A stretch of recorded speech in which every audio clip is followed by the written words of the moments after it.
These are the government's own figures on what the impact of Brexit will be. They're not my figures. They're not some, Guardianista Ramona compound that's come up with these. These are the government's own figures.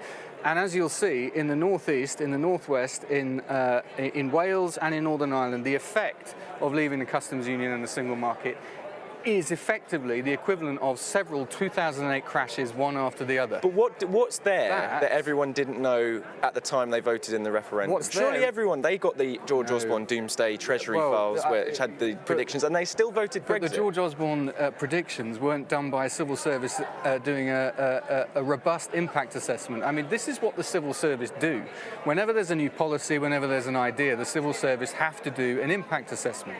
These figures from the government's own department charged with executing Brexit demonstrate very clearly that in all of the Brexit scenarios there is an economic hit. Now, these figures were never known. These figures were not made known before the referendum. This is what we know now. It's not what was known on the 23rd of June. And that's going to win over the Labour heartlands who voted very strongly to leave. It will certainly focus minds. So, for example, when I give a pro-European speech in London, as I have done with MPs from northern constituencies that voted leave, a lot of them say, you should make that speech up in X constituency. And I say to them, yes, I would love to. Because actually, nobody is making this case in the Labour heartlands that voted leave.